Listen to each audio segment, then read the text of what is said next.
All right. Thank you so much for joining, everyone. I see folks trickling in. We're just 3 minutes past, so we're going to get started and make sure that we give our speakers plenty of time to share their presentation today. So I'm going to get started here. So my name is Hannah Holmes, pronouns she and her, and I am the program director at the Public Legal Education Association of Canada. In the spirit of reconciliation, I acknowledge that I am located here in Toronto, Ontario, on the traditional territories of the Mississaugas of the Credit, the Anishinaabe, the Chippewa, the Haudenosaunee, and the Wendat peoples, and that Toronto is covered by Treaty 13 with the Mississaugas of the Credit. And on to today's webinar, we're graciously joined by Sumaya Bauer and Leah Morris from ACTO, the Advocacy Centre for Tenants Ontario. They will be sharing highlights from their new report, The Journey to Housing Stability for Survivors of Gender-Based Violence, as you can see on our screen. This report looks at survivors' experiences with Ontario's housing legal system, the barriers they face, and the urgent need for specialized services and policy changes as well.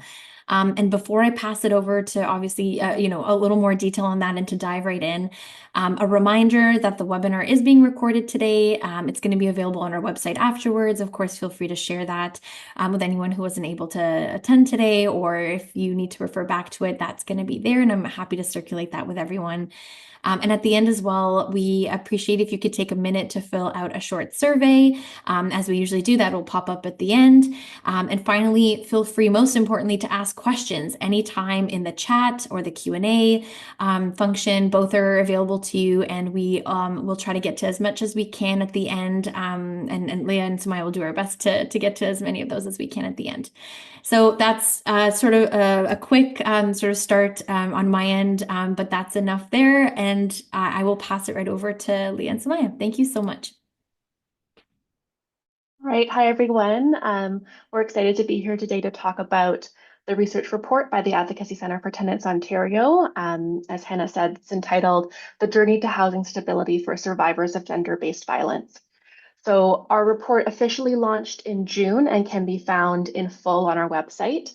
The goal of today's talk is just to share some of the key takeaways from the report, explain our specialized legal housing service. Just to start off, I'll just introduce Sumaya and I. So my name is Leah, and I'm a social worker at ACTO, and Sumaya is a staff lawyer. Before we get started, I do want to recognize that the subjects we are about to discuss may be distressing for some participants, especially those who have lived experience in areas of gender-based violence, housing instability, or housing legal processes. Please do what you need to do to take care of yourself and take breaks whenever needed.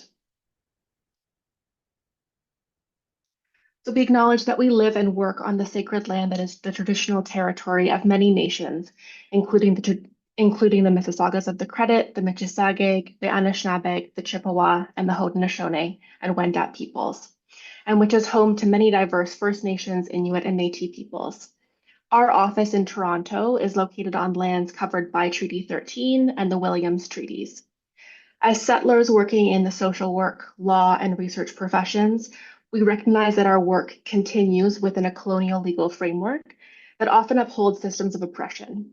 We are mindful of the harmful impacts of our respective professions on implementing policies that led to land dispossession, the denial of human rights, and the breakdown of communities and families. These acts are at the root of the disproportionate rates of violence inflicted on Indigenous women, girls, and gender diverse peoples.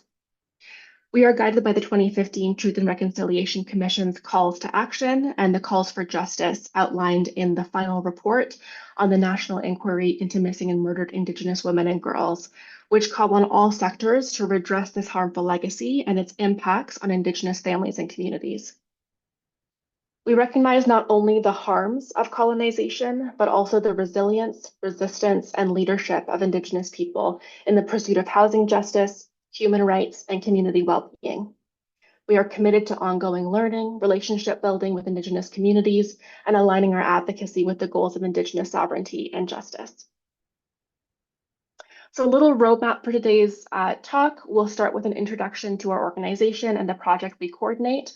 We'll talk a little bit about the research process and share some key findings and policy recommendations. And then we'll also talk about the specialized housing legal service that we designed based on the research findings, and wrap up by talking about how we hope our report can be useful within your work. So the Advocacy Centre for Tenants Ontario is a housing legal clinic supporting and advancing the rights of low-income tenants in Ontario. ACTO's mandate includes providing legal advice and representation, law reform, community organizing, and education.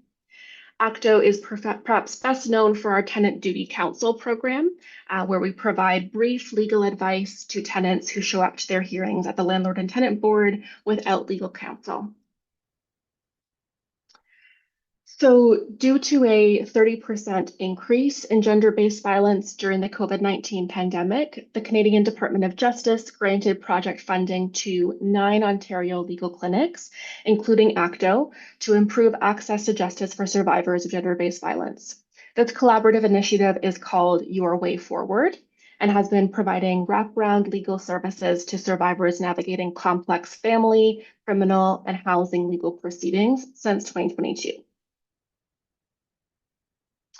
So when we talk about gender-based violence, we are referring to the violence that women, girls, and gender diverse individuals face disproportionately because of their gender identity or expression, perceived gender, and/or sexuality. It contextualizes the various forms of violence within structural power dynamics. This includes, but is not limited to, intimate partner violence, sexual violence, and human trafficking. Throughout the presentation, we will be referring to gender-based violence as GBV. So our project funding was to expand legal services for survivors. But rather than just diving into offering services, we wanted to make sure that we had a good understanding of survivors' long-term housing journey and the unique rental challenges that survivors do face. We also wanted to make sure that a new rental housing legal service would actually fill a gap and that responded to a need on the ground without replicating services that already exist. To do this, we designed a mixed methods research project that asked the question, how do survivors of gender-based violence experience the process of securing and maintaining permanent housing in Ontario? We looked at this question within the housing legal and housing services context in order to understand how these complicated systems work with and against each other, and what barriers existed for survivors navigating through them. And finally, we identified the gaps and barriers preventing survivors' long-term housing stability by completing 80 semi-structured interviews with legal professionals, shelter providers, regional managers, social housing providers, and other key actors in the GBV sector. Most importantly, we also interviewed tenants with lived experience of GBV. So we compared the results of the interview findings with the results of a survey with 168 unique responses. 3 online surveys were disseminated to 3 different groups. So survivors who had experienced rental housing challenges, legal professionals working on rental housing issues, and housing workers supporting survivors. We also held a policy roundtable event where 58 attendees collaborated to produce the policy recommendations that appear in the report. As a provincial legal clinic, it was important to hear stories from people all over Ontario. So the dots on this map illustrate everyone who participated in the interviews, from Moosonee to Windsor and Kenora to Ottawa. The team recruited service provider participants using proportive sampling, targeting organizations that provide direct supports to survivors facing rental housing challenges. Proportive sampling also ensured geographic spread. We tried to capture some of the differences between Northern and Southern Ontario and rural and urban Ontario. And the team recruited lived experience participants using snowball sampling with the service provider participants. The team spent a lot of time thinking about how to limit re-traumatization as much as possible. We knew that our research participants would be service professionals and survivors from many different communities, and many of whom would carry significant trauma from the experience of violence, marginalization, and from navigating bureaucratic systems that don't offer much in the way of compassion. We relied on guidance from people who had been doing this work for a long time and incorporated trauma-informed research principles in our research design. So shown on screen are the 6 guiding principles developed by our project evaluator, the Centre for Research and Education on Violence Against Women and Children. One important element of the research was the duality of roles in the research process. So researchers were often shifting in and out of their roles as researcher, social worker, lawyer, policy analyst, or crisis counselor. Sometimes the interviewers had to occupy multiple roles at the same time. As they shifted in and out of these roles, they also had to consider their ethical responsibilities to the research participants to reduce the risk of re-traumatization. And this use of dual roles within the interviews was crucial in building trust with participants.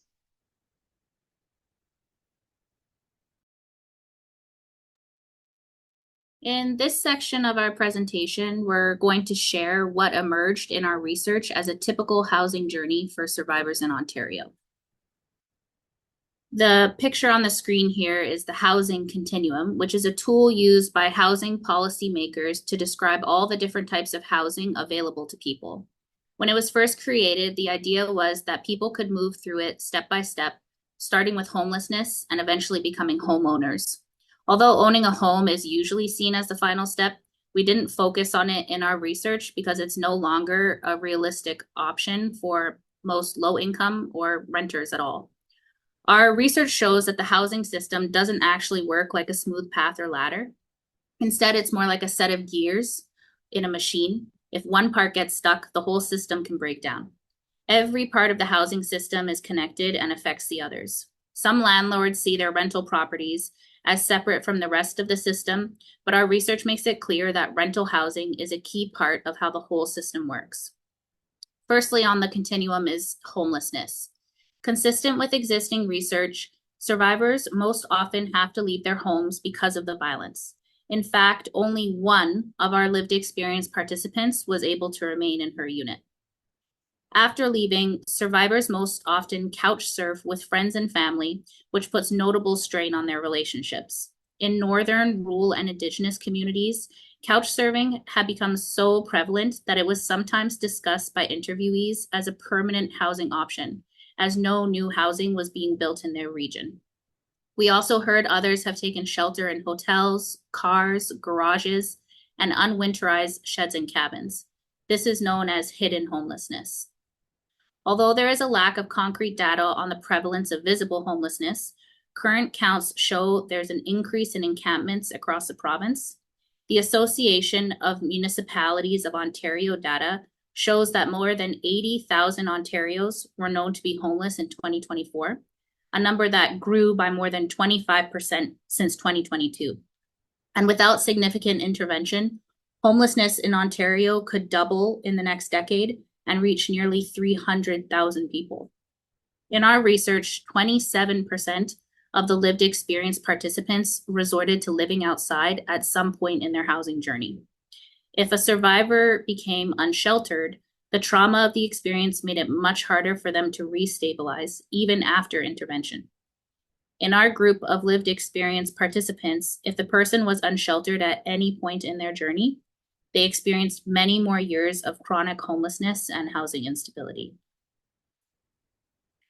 Next on the continuum is emergency shelters. 73% of the lived experience participants we interviewed had to enter the shelter system, and most of them told us they were there reluctantly. We heard that shelters are almost always full, which means many people in crisis are being turned away. The most recent numbers say that 82% of people who call for shelter don't get in, but we believe that number is even higher. For those who do manage to get a bed, we were told that shelter staff are overworked and overwhelmed, which led to inconsistent support. Sometimes it led to major mistakes, like a missed deadline, which meant survivors could miss out on chances to get housing. And we also heard many stories of bullying, discrimination, and even suicide. And sometimes the only available shelter beds were completely inaccessible for survivors with disabilities. For those in the shelter, finding unaffordable housing within the allotted length of stay was challenging, if not impossible. This meant that survivors were sometimes pushed out of the shelter to wherever would take them, which was often a precarious or dangerous living situation. And the stress of having nowhere to go as the end of their stay was nearing was described by one of our participants as having to walk the plank. Although gender-based violence shelters were granted pandemic funding to help with the increased demand, the funding was cut in 2023, although calls to shelters have only increased since the pandemic. Next on the continuum is transitional housing. Survivors might be able to access transitional housing for 1 to 2 years. So unlike in emergency shelters, survivors don't have the extreme stress of having to find new housing within a few weeks. 32% of our lived experience participants spent time living in transitional housing and said that being there felt like winning the lottery. They had more time to work through their trauma with trained workers, and they were able to regain a sense of independence. Although survivors have better outcomes and are more likely to achieve long-term housing stability after staying in transitional housing, Ontario doesn't provide transitional housing programs with any core funding. This means there's a severe lack of transitional housing, especially in northern and rural communities. We should mention that due to the housing crisis, some survivors still could not find affordable housing after this timeframe. Supportive housing is permanent housing that has integrated supportive services for people with complex needs, substance dependencies, and/or disabilities. Services are varied for each resident depending on their need. Similar to transitional housing, supportive housing has shown to improve long-term housing stability. However, the demand for space is high and there are long wait lists. Service providers shared they are floored by the increasing number of survivors with complex mental health needs and substance dependencies accessing their services. They're honest that they're struggling with supporting them. Clients with complex needs then end up repeatedly accessing overwhelmed shelters and hospitals who don't have the resources to support them in the long term. And alternatively, clients with complex needs end up living in social housing or in units in the private market where landlords are also not equipped to provide any kind of support needed to promote housing instability. So, we most often hear that the system acts like a revolving door. And in the case of the most vulnerable survivors, we'd reframe this as a locked door. Notably, there is no specialized supportive housing in Ontario for survivors of gender-based violence. After leaving the home, many low-income survivors will move into publicly funded social housing via the Special Priority Program, or SPP. This is a program that fast-tracks survivors experiencing trafficking or intimate partner violence to the front of the social housing line. Social housing is often the only affordable housing option for low-income survivors, especially those with large families surviving on Ontario Works, or ODSP. 50% of our lived experience participants access social housing through this program. However, after years of underfunding, social housing units are scarce, with around 177,000 people on waitlists as of 2022. Based off of correspondence we've had with the City of Toronto's Housing Secretariat, this number has only increased. To manage these long waitlists, the Ontario government recently moved to a choice-based system. We've heard the name is misleading because although the housing system allows people to select units they're interested in, they must accept the first offer that they're given, which is down from 3 offers in 2021. So this is one example of a policy initiative that was designed to help with operations management, but has since had unintended consequences for the service users, i.e. the survivors. For example, one lived experience participant told us that she was offered a dilapidated unit. It was previously a squatter's residence, and it was frankly unlivable. And her service manager pressured her to either accept the unit as it was, or she would be taken off the list. While she declined the unit, she was taken off the wait list, and she was forced to leave the community. The next step on the housing continuum is affordable market housing. According to the Canada Mortgage and Housing Corporation, whose data is used by our provincial policy decision makers, there is no affordable housing left in Ontario. To help tenants afford costly private market rents, the federal and provincial governments introduced a portable housing benefit called the Canada Ontario Housing Benefit, or COB. It's only offered to selected people from priority groups on the social housing waitlist, so those with the SPP status would be one such group. If an applicant accepts the COB offer, the stipulation is that they are removed from the social housing waitlist. And because private market rents have gotten so high in 2023, only 1.2% of selected eligible households were granted COB as the funds ran out quickly. COB is also set to expire in 2029, and survivors have told us they're afraid of what's to come if it stops or changes. So survivors' only remaining option is to go to an unaffordable private market where they face discrimination and exploitation. We heard of survivors providing sex for rent, free labor, or landlords asking for a year worth of rent upfront. And we heard that newcomers, migrant workers, and non-status survivors face these forms of discrimination and exploitation most severely. We also heard of landlords offering unlivable units, like units with no kitchens, and only 18% of our lived experience participants have rented in the private market. Broadly, from our clinic's research in this market, at least 40% of tenants are struggling to pay rent. We'll now look more closely at the legal context, starting with the unique rental housing issues that survivors face and the legislation that currently exists. When we asked participants to talk about the common rental issues that they face, participants found the following issues occurred when a survivor was still living with the person causing harm, and even after they successfully left that person and were living by themselves. Starting with the first one, rental arrears was identified as the most common issue leading to survivors being evicted from their units. This can happen because of financial abuse. Second came damages that were a result of gender-based violence, where the person causing harm might have broken a window or a door, and when the survivor can't pay the landlord back to repair it, they receive an eviction notice. As mentioned, survivors are often forced to rent units in disrepair and reported having issues like mold, exposed wiring, and pests that the landlord refused to fix. Survivors often lived in units that are not covered by tenant protections. They might not be a tenant on the lease. They might share a kitchen or bathroom with the landlord. This meant that survivors could be legally locked out of their units. Landlords will threaten eviction because of disturbances caused by gender-based violence. So a neighbor might complain about noise or fighting that they overhear, and the landlord, rather than trying to accommodate the survivor, will serve them an eviction notice. An emerging trend is the prevalence of sexual violence from landlords, where landlords are requesting sex in exchange for rent.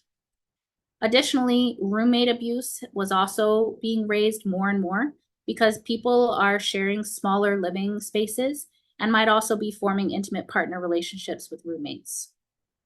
And then lastly, survivors experience discrimination from prospective landlords due to gender-based violence, race, family status, income, and sexuality. This often occurred in rural and small towns where landlords may have known the person causing harm or that the survivor came from a gender-based violence shelter. When survivors face this carousel of rental issues, they often choose to leave the unit rather than stay and fight. They may also be unaware of their tenant rights or that housing services even exist. And even when survivors are aware that they have a legal recourse, it might not be a safe situation for them to stay and fight. When survivors want to fight their housing legal challenges, they have limited options. The Residential Tenancies Act, or RTA, governs the rights and responsibilities of landlords and tenants in Ontario. Unfortunately, there are few protections for survivors under the RTA, as it doesn't consider ways in which gender-based violence creates rental issues. It only allows the survivor to leave rather than remain in their unit. And it's often very hard for survivors to remove the person causing harm from the rental lease, especially if they're joint tenants. Joint tenants means all tenants sign the same lease. They have equal rights to the home. One person can't be taken off the lease without the other's agreement and the landlord's. And so this is the case even if the person causing harm hasn't lived there for years or isn't legally allowed to return. Also, the survivor is equally responsible for paying the rent or the damages caused by the person causing harm, but they might be on the hook for all of it if they're the only one who wants to stay and keep living in the unit. Some survivors might ask the landlord to change the locks for their safety, but if the person causing harm returns and asks the landlord for a key, the landlord's often legally obligated to give all the tenants on the lease a key. And if the survivor is the only one who wants to keep living in the unit, it can be difficult to change the lease or create a new one with just their name on it. First, you need that written consent. And then second, the landlord can refuse to remove one person. Often the landlord wants to create a new lease and charge whatever the going market rate is for rent, which can be hundreds of dollars more. If the survivor has a good relationship with the landlord, try to advocate for a new lease with either a low rent increase or keeping it the same. If survivors who are tenants do want to leave the unit, they can end the tenancy early by giving the landlord an N15 notice to end tenancy because of fear of sexual or domestic violence and abuse. The N15 form is shown here on the screen, and it frees survivors from being liable for rent once they leave. You can find this on the Landlord Tenant Board website. Without the N15, a survivor would be responsible for paying the monthly rent until the end of the lease. Our research has shown that this has limited usefulness in light of the affordability crisis because landlords profit from tenants leaving. They can increase the rent for the next tenant. Out of the lived experience participants we interviewed, only one had ever used the N15. When you give the landlord an N15, you can't get back whatever you paid for the last month's rent deposit. And also 28 days isn't a very long time to find new housing or save money for a new rent deposit. So this really highlights that when the RTA was amended to add protections for gender-based violence, decision makers didn't understand the reality of the housing continuum and that there's nowhere for survivors to go once ending a tenancy. So the final step in our research process was the creation of 17 multi-system, multi-pronged policy recommendations. These recommendations were created in consultation with key service providers, stakeholders, lived experience experts during the research process and also at the Policy Roundtable event. The recommendations aim to tackle the housing crisis faced by survivors through improving their long-term housing stability and breaking down significant barriers to housing instability in the justice system. So I'll be highlighting just a few of these recommendations today. Our first recommendation is to declare intimate partner and gender-based violence an epidemic. So the rate and severity of IPV and GBV continue to rise across Canada, with overall rates of police-reported family violence increasing by 17% and IPV by 12% between 2018 and 2023. In response to this growing crisis, and as recommended by the Renfrew County Inquest into the 2015 murders of Carol Culleton, Anastasia Kuzik, and Natalie Warmadam, and the Mass Casualty Commission into the April 2020 Nova Scotia mass casualty, all levels of government must formally declare IPV an epidemic.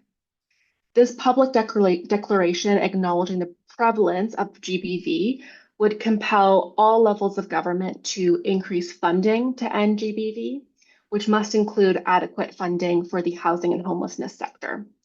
Because survivors face unique rental housing challenges because of GBV, the provincial government must also increase funding for housing legal services to support survivors' right to security of tenure.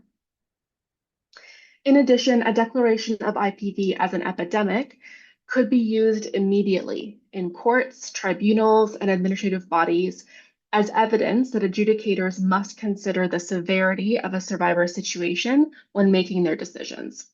This has the potential to enhance a survivor's access to justice. To date, Nova Scotia, British Columbia, and 100 Ontario municipalities have declared IPV an epidemic. So within our research, certain types of housing really stood out as particularly important for survivors as a pathway out of shelters and towards independent housing. In particular, transitional housing and specialized supportive housing emerged as highly sought after services that are chronically underfunded and with lack of sufficient spaces to meet demand. So increasing core funding, that's predictable funding for these services, will be critical in enabling survivors to move towards permanent housing. And in addition, there is a need for targeted multi-year funding to Indigenous communities and organizations to develop and sustain culturally appropriate housing and supports. This is identified in more detail in our third policy recommendation, which calls for increased Indigenous-led housing and supportive services to provide a response that understands the needs of Indigenous survivors and the depth of systemic trauma Indigenous communities have experienced as a result of colonial violence.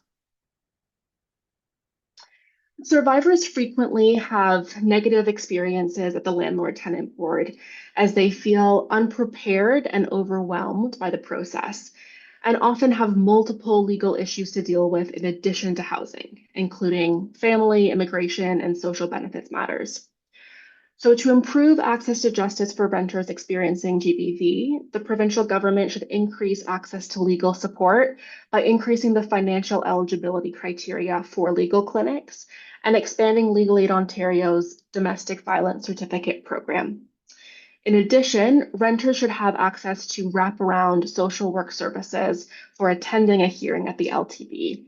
This is to provide direct support with navigating the LTB process and also to provide emotional support for the duration of a stressful and often traumatizing experience. Numerous survivors reported experiencing a lack of understanding from legal professionals and housing system workers. In turn, these professionals reported not receiving the type of training that would allow them to communicate effectively with survivors.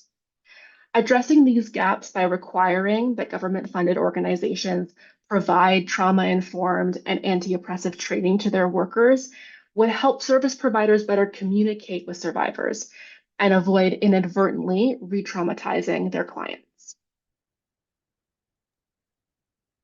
The insight we gained from the research led to the development and launch of Canada's first specialized legal service for tenants experiencing gender-based violence.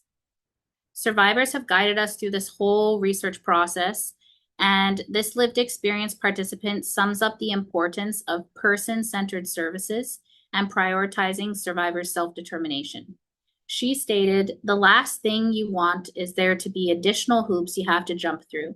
It's like, it's silly. Can you just try to set it up in a way where we have as much agency and choice as possible, and then we can decide what we want to do?"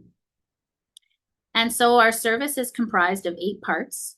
We provide legal representation and advice for tenants experiencing gender-based violence.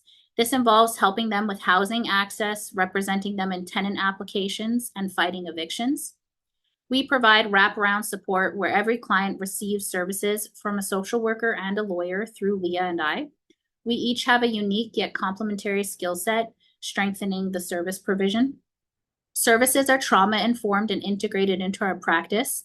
We do all of our intakes together so that clients don't have to tell their story more than once and have counseling support while explaining their rental journey. We are low barrier in that we have waived income eligibility rules and we do not have time limits to our service. We help no matter the immigration status, and we have free interpretation services if needed. We're collaborative in that we've taken the time to get to know key actors in the gender-based violence and legal sectors. And we're part of a multidisciplinary team encompassing family, criminal, and housing law through Your Way Forward. Our work is informed and evaluated by key informants and survivor feedback. This service model can be replicated across Ontario's community legal clinic system. And lastly, we engage in law reform to improve survivors' chances at achieving long-term housing stability. There are several ways that you can use this report. It can be used in legal advocacy, such as for evidence and submissions at the Landlord-Tenant Board to demonstrate the serious and systemic impact of gender-based violence on survivors' housing.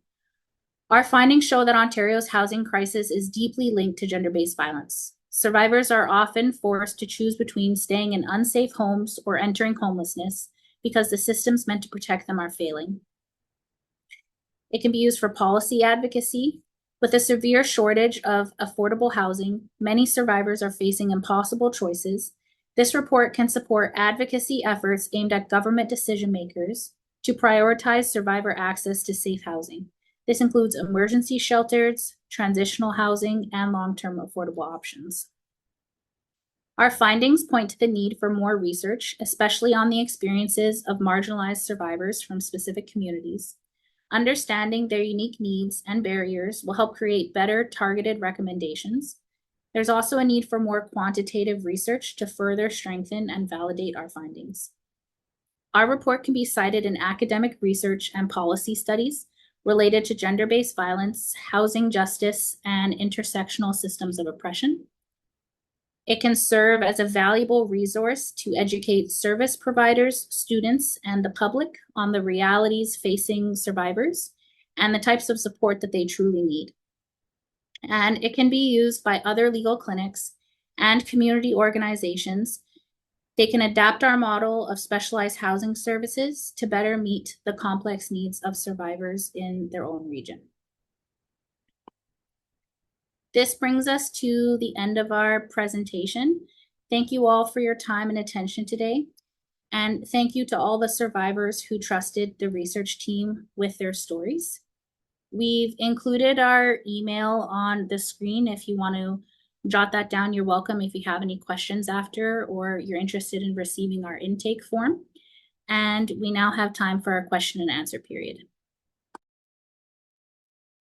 Thank you so much, Leah and Sumaya. I really, really appreciate it. Yeah, absolutely, folks. Please feel free to share in the chat or in the Q&A feature at the bottom here if you have any questions or any comments. We have a few minutes left, and I just wanted to say I have one or two questions actually here. So while folks are thinking, I'm gonna just share this. So one is the report mentions how landlord training could reduce discrimination. Are there partnerships an organization should consider when thinking about delivering the type of training? We acknowledge that many landlords see survivors as risky tenants and could use the training. There's no specific one that we have a partnership with, but I do know that the Ontario Human Rights website has a training on there that we have referred to landlords to complete in the past. Okay, great. Leah, do you have anything to add to that, or just wanted to make sure? Okay. Yeah. Thank you for that. And then I had another one here. Do you have any insight into how you will evaluate the housing legal service? Will survivors continue to be involved in shaping and assessing its impacts? Is there a follow-up on this? Great work, and thank you for sharing. Thank you so much. So right now, we do have, as we're working with our clients, they're more than welcome to offer their feedback throughout the process. And we do get that quite often. And then we're always adapting our service. And at the end, we also have an anonymous questionnaire that we deliver to clients and to any service providers that we work with as well. And then we incorporate that into quarterly, so every 3 months, into how we implement our service.